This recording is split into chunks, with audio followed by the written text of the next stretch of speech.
고난주간 마지막 날 함께 예배하는 성도님들을 축복하고 환영합니다. 우리가 오늘까지 함께 새벽 예배를 드리고 이제 십자가에 못 박히셔서 무덤에 들어가신 주님을 생각하면서 우리 오늘과 토요일을 잠잠한 가운데 보내시고 주일날 부활의 기쁨을 안고 함께 모일 수 있었으면 좋겠습니다. 말씀드린 것처럼 부활절은 1부 예배 없이 2부 예배로 연합해서 드립니다. 오셔서 함께 예배하시고 또 성만찬을 나누심으로 주님의 몸된 교회 부활의 공동체로서 하나 되는 귀한 시간이 되기를 소망합니다. 그냥 오시지 마시고 기도로서 먼저 마음을 준비하고 오시기를 소망합니다. 하나님의 말씀을 함께 봉독합니다. 누가복음 23장 33절에서 38절입니다.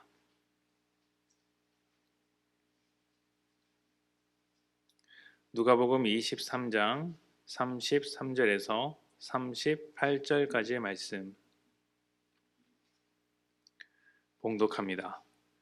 해골이라 하는 곳에 이르러 거기서 예수를 십자가에 못 박고 두 행악자도 그렇게 하니 하나는 우편에 하나는 좌편에 있더라.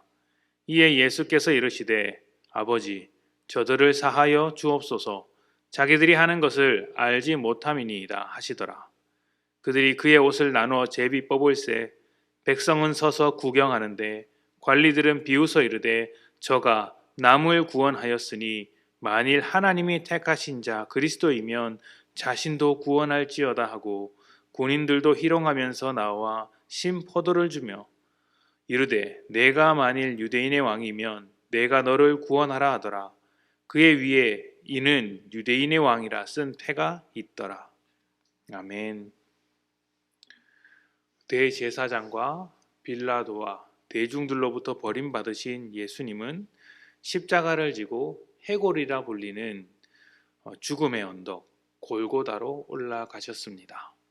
심한 채찍질과 매질을 당하신 주님은 이미 많은 피를 흘리며 지칠 대로 지쳐 있었습니다.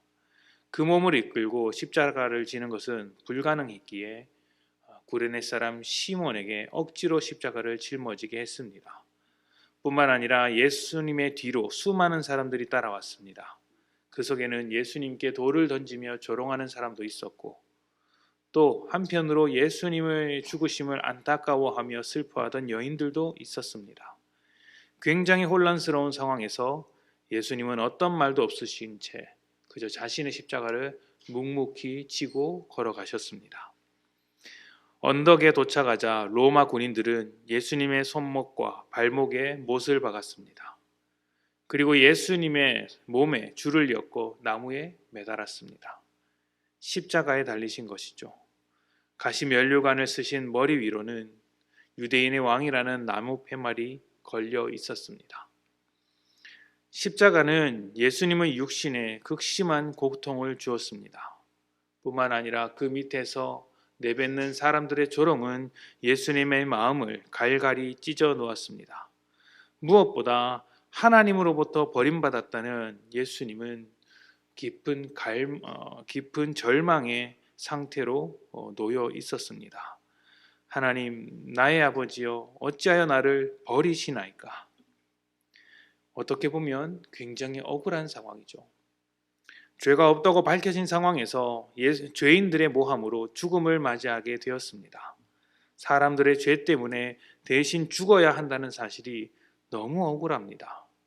그런데 예수님은 이런 상황에서 아무런 원망도 아무런 분노도 내뱉지 않으셨습니다. 오히려 예수님은 죄인들을 위해 기도하셨습니다. 아버지, 저들을 용서해 주십시오. 저들은 지금 무슨 일을 하는지 알지 못합니다. 지나가다가 욕을 한마디 들어도 억울해서 견딜 수 없는 것이 사람의 마음입니다. 잘못했더라도 원망하는 것이 사람의 마음입니다. 그런데 예수님은 오히려 용서를 말씀하십니다. 어떻게 이런 상황에서 용서를 말씀하실 수가 있을까요? 예수님께서 그들을 정죄하지 않고 오히려 긍휼하게 여기시며 기도하신 것은 예수님을 찌른 그들도 구원이 필요한 죄인이었기 때문입니다. 죄인은 자기가 죄인인지 모릅니다. 자기가 행동하는 것이 죄인지도 모릅니다. 하나님을 모르는데 자기가 하나님을 반역하고 있는 죄인이라는 사실을 어떻게 알겠습니까? 하나님의 뜻을 거절하고 있는지 또 어떻게 알겠습니까? 아무것도 모른다. 모르면서도 죄를 행하며 살아간다는 것이 죄인의 한계라고 할 수 있습니다. 우리는 십자가 아래에 있는 사람들에게서 죄인의 한계를 분명하게 확인할 수 있습니다. 먼저 십자가 아래에서 구경하던 백성들입니다. 그들은 유대인으로서 하나님의 백성이라는 자부심을 가지고 있었습니다. 그런데 그럼에도 불구하고 하나님의 아들이신 예수 그리스도를 알아보지 못했습니다. 자신들은 십자가와 아무 상관이 없는 것처럼 구경하고만 있었던 것이죠. 자신들이 죄인인 줄 모르니 구원의 십자가를 남의 일처럼 구경하더라는 것입니다.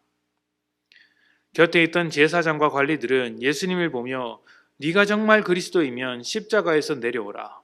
스스로 구원하라고 했습니다. 만약 예수님께서 정말 십자가에서 내려오셨다면 어떻게 될까요? 그 누구도 죄에서 벗어날 수 없습니다. 구원은 우리에게 필요한 것이지 예수님께 필요한 것은 아닌 것이죠. 그런데 제사장과 관리들은 자신이 구원의 대상이 아닌 것처럼 스스로 의롭다고 생각하며 예수님을 죄인 취급하였습니다. 네가 정말 그리스도면 그곳에서 내려오라고 말하면서 말입니다. 사람은 스스로 의롭다고 여기는 순간 십자가를 외면합니다. 믿음 생활하다가 나 정도면 괜찮지 않는가 스스로 의롭다고 생각하게 되면요, 주님께서 주신 그 십자가를 잊어버립니다. 은혜를 잊어버리고 살게 되는 것이죠. 그래서 우리는 우리의 죄를 항상 먼저 들여다보아야 합니다. 그래야 우리를 의롭게 만들어주시는 하나님께 감사하며 살아갈 수 있는 것이죠. 우리에게 괜찮은 면이 있다면, 우리가 자랑할 만한 어떤 면이 있다면, 하나님 앞에 떳떳하게 내세울 어떤 모습들이 우리에게 존재한다면 그것은 우리가 잘해서라기보다는 우리를 새롭게 만들어주신 하나님의 은혜 때문이라는 것을 반드시 기억해야 합니다. 이것을 기억하는 방법은 내게 죄가 있다, 내가 죄인이었다는 사실을 잊지 않는 것이죠. 마지막으로 죄인의 습성을 보여주는 것이 로마 군인들입니다. 로마 군인들은 예수님을 발가벗겨서 수치를 주었고 벗겨진 예수님의 옷을 나눠 가졌습니다. 뿐만 아니라 약을 탄 신포도주를 들이대면서 왕이라면, 정말로 왕이라면 너 자신을 구원해보라고 조롱하였습니다. 머리에 있는 팻말, 유대인의 왕이라는 팻말을 보면서 조롱했던 것이죠. 이들은 예수님께서 온 땅의 왕 되심을 알지 못했습니다. 자신들을 구원할 유일한 길이자 하나님의 아들이라는 것을 꿈에도 생각하지 못했고 하나님의 나라를 완성하시는 분이라는 사실도 몰랐습니다. 죄인은요, 하나님과의 관계가 깨진 존재입니다. 죄인에게는 어떤 희망도 없고 어떤 방법도 없습니다. 죄인에겐 생명도 없습니다. 하나님의 선하심에 대한 감각도 없습니다. 예수님의 말씀처럼 지금 자기가 어떤 삶을 살고 있는지, 무엇을 하고 있는지, 이것이 죄인지 아닌지에 대한 그런 감각이 없습니다. 꿈에도 생각하고 있지 못한 것이죠. 그래서 죄인입니다. 예수님은 죄인을 위한 자신의 사명을 잘 알고 계셨습니다. 하나님을 잃어버리고 관계가 깨진 인간에게 다시 하나님을 만나게 해주는 것이죠. 이것을 위해서 십자가에 오르셨으며 죄인들의 죄를 모두 짊어지셨습니다. 죄인들이 찔려야 할 창을 대신 찔리시고 죄인들이 맞아야 할 채찍을 대신 맞으셨습니다. 죄인들이 달려야 할 죽음의 십자가에 대신 달리셔서 죽으셨습니다. 그것도 자신을 희생하여 구원하려는 죄인들의 손에 당하셨던 것이죠. 모든 것이 끝났다고 생각합니다. 죄와 죽음이 승리한 것처럼 보입니다. 그런데 아닙니다. 그의 죽음이 완전한 용서를 이루었고 정말로 다 이루신 것입니다. 우리가 죄인이라는 사실을 반드시 기억해야 합니다. 우리의 죄가 예수를 찔렀습니다. 우리의 죄가 주님을 조롱했습니다. 우리의 죄가 주님을 십자가에 못 박았습니다. 하나님과 원수되어 살아가던 우리가 예수를 죽였습니다. 이것을 인정해야 합니다. 우리에게 거룩한 것이 없습니다. 그런데 놀랍게도 이 모든 것을 아시는 주님께서 우리를 위해 기도해 주십니다. 주님께서 하나님께 기도한 것이죠. 아버지여, 이들을 용서해 주십시오. 그 용서의 은혜가 우리에게 넘쳐납니다. 주님께서 십자가에 달리셨을 때 2명의 강도가 예수님 곁에 있었습니다. 그들은 흉악한 범죄자로서 자기 죄 때문에 십자가에 달린 것이죠. 죄인입니다. 그런데 이 죄인들이 예수님을 보면서 서로 다른 반응을 보입니다. 저는 이 두 사람의 반응이 모든 사람들이 보여주는 반응과 같다고 생각을 합니다. 첫째 강도는 예수님을 비방했습니다. 죄인으로서 다른 사람들과 같이 예수님을 조롱했던 것이죠. 마치 자신은 죄가 없는 것처럼 예수님을 정죄했습니다. 주님을 믿지 않은 것이죠. 다른 강도는 죄 없이 죽으시는 예수님을 알았습니다. 그리고 예수님 나라에 들어갈 수 있기를 소망했습니다. 예수님은 그 고백을 들으시고 너가 나와 함께 하겠다. 내가 너와 함께 하겠다라고 약속해 주셨습니다.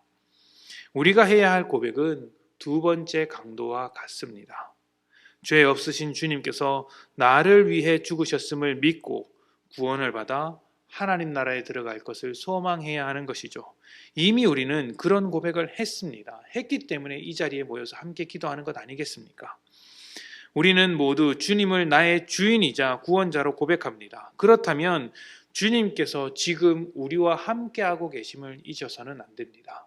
주님께서 약속하셨고 그것을 하고 계시기 때문입니다. 십자가에 달려 죽으신 주님은 우리를 용서하셨습니다. 그리고 그 십자가 위에서 그 용서를 다 이루셨고 우리를 주님의 소유, 예수님의 것으로 만드셨습니다. 이제 우리는 다른 곳으로 갈 수 없습니다. 언제나 주님과 함께 살아가는 인생이 되었습니다. 주님께 완전히 사로잡혔습니다. 그러니 날마다 주님의 나라를 소망하면서 살아가야 하는 것이죠. 우리를 구원하신 주님의 은혜에 감사하면서 말입니다. 고난주간 동안 새벽 예배를 함께 하셔서 새벽을 깨우셔서 이 자리에 오신 것을 축복하고 감사드립니다. 고난 뒤에 부활이 찾아왔듯이 지금 이 시간이 우리 평생의 삶을 바꿔놓기를 소망합니다. 십자가의 은혜가 우리에게 있습니다. 고난의 자리에서 십자가를 기억하며 부활의 생명으로 살아가시는 복된 성도님들이 되시기를 축복합니다. 이 시간 함께 기도합시다.